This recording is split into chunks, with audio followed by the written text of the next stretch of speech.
It's the Extremist movie debate.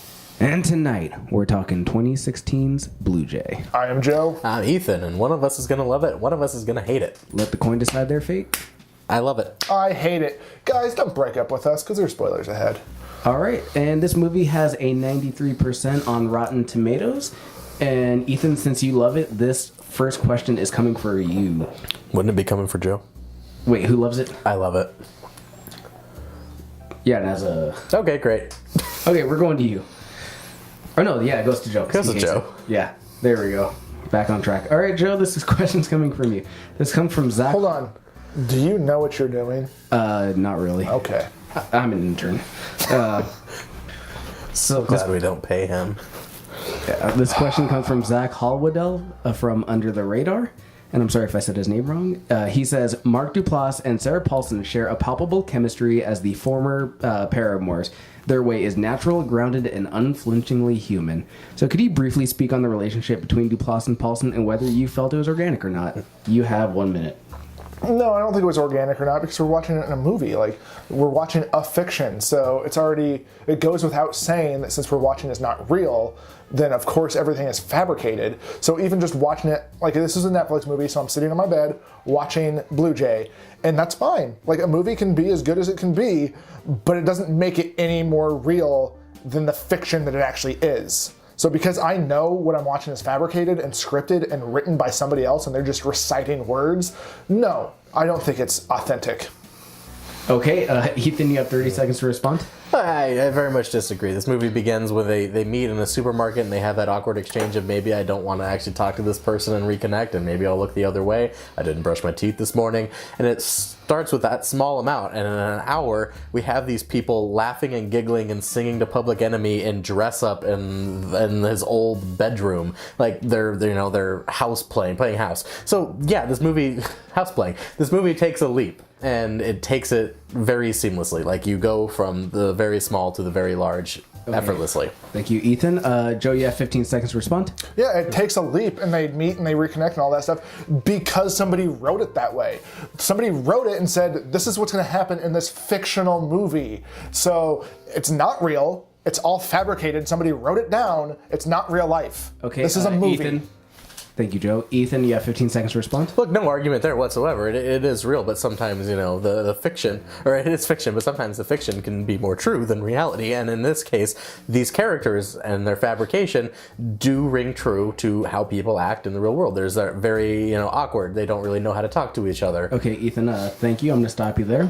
But this next question is for you, and it comes from Gary Goldstein of the LA Times.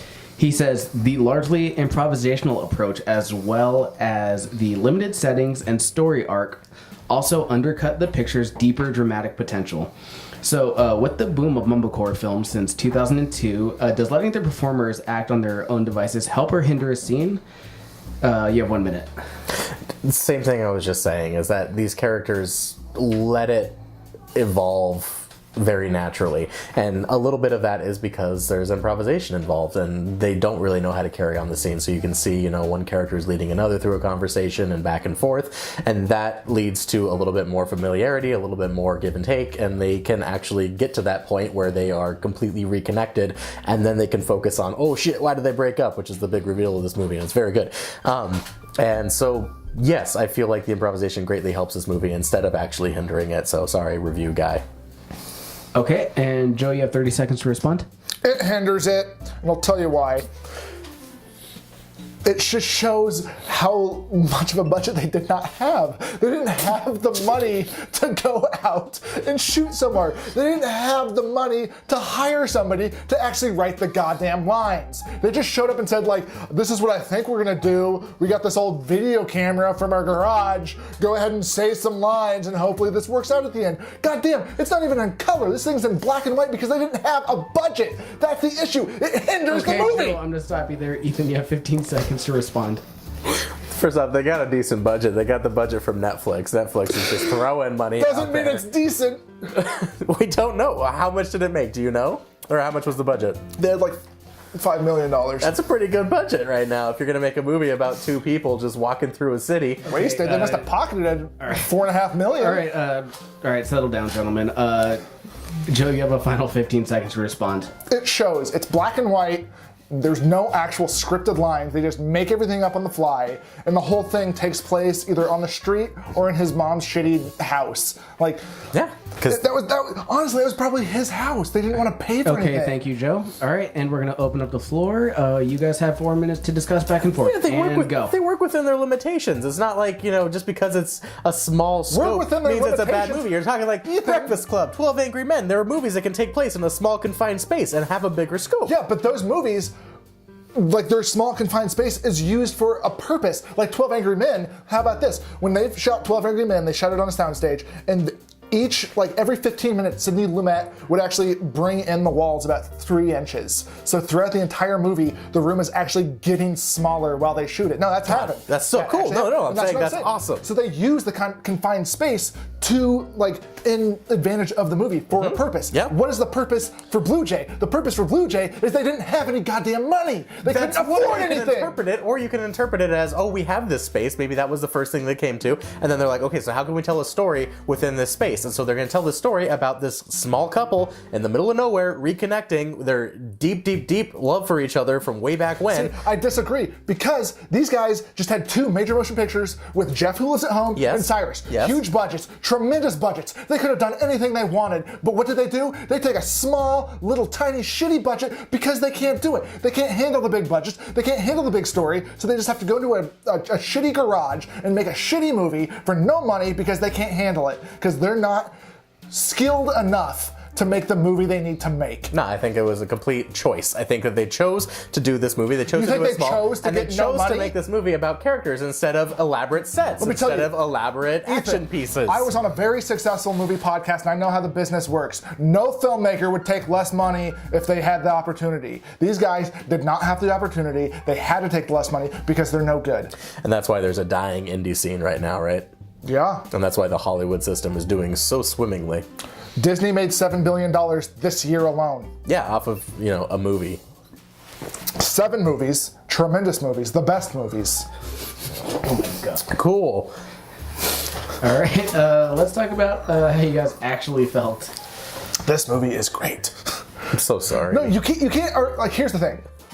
Like, Blue Jay's a very small, very quiet, subtle movie, but you can't actually argue it from an artistic standpoint, because this movie, it nails it. This is the best mumblecore movie I've seen. They utilize the mumblecore method, I guess, to the highest extent that I've seen so far. Sarah Paulson, where has she been? I know she's great, but who small tiny bit characters all the time. Yeah, but she's always really good. But who knew she could just improvise on the fly like that? Yeah. And I listened to an interview with Mark Duplass, and he was talking about how at this point in his career, he's very aware of what he's really good at, and he's very aware of what he's not good at. So since he's in this mindset, he could actually work with the director and say hey, this is how we should shoot certain scenes, because after a few takes, I'll be no good. If you get me in the first couple, I'll be great, but after that, I'm gonna be dog shit. So I think just him knowing his limitations, coupled with bringing Sarah Paulson in, and the small budget, this is where the Duplass brothers shine, is within the small budgets, and it shows in this movie. Yeah, if I could briefly interject, I tried to look it up online, and there's no listed budget for the movie. It was released in one theater and made a little over $5,000, and overall it's made $21,000. So. Yeah. So to expand on that a little bit, sorry, before we get to it, I listened to an interview. He was on the Bret Easton Ellis podcast, and the Duplass brothers signed a 4-picture deal with Netflix, and essentially they're getting small budgets for each movie. So I want to say it was between 5 and 10 million for this movie. So they're getting these small budgets, but they have complete freedom. They can do whatever they want, and they just have to deliver it to Netflix. 5 million, that might be high.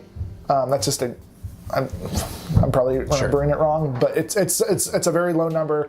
Whereas the budgets for Cyrus and Jeff Who Lives at Home, I think were between 20 and 30 million.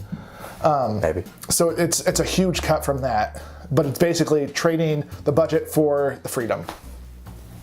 I don't really have anything to add. I absolutely loved this movie. I agree with you that it's nice to see them actually have this budget and be able to just go do whatever they want. I hope that they keep making movies as good as this one because it's phenomenal. Sarah Paulson, I've liked her for a while, but she's I think I compared her to you as the Clark Gregg, the female Clark Gregg, because she's just, she's in everything. You see her, but she's always a tiny part. She's never the lead, and she needs to be. She's very good, and it's excellent to see her in a movie like this.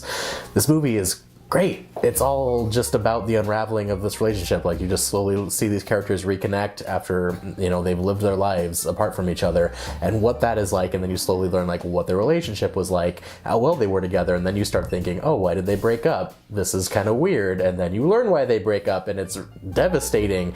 And this is a fantastic movie, and people should watch it. It's fucking on Netflix. Just go watch it. Okay. Well, what would you guys rate the movie?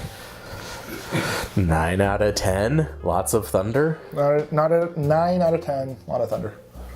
Yeah, do you want to give it a 10? Do it. I'm not going to give it a 10. Okay. All right. Well, where can we What's find your hesitation? You can find us on Twitter at Extremist. well, hold on, Joe. What? What's your hesitation to give it a 10? No, there's no hesitation. Okay, so where can we find you guys online? You can find us on Twitter at Extremist Movie. You can find us on Facebook at Extremist Movie Debate, and you can email us at extremistmoviedebate@gmail.com. You can also like and subscribe down below, and you can also comment below. And if you want us to do a movie that's coming out soon, you can now go ahead and request that. If you would like us to answer a question pertaining to that movie coming out soon, go ahead and ask us that as well. And Unpaid Intern Jeff can read it on the episode. All right. Well, viewers, thank you for tuning in, and good night. Thanks.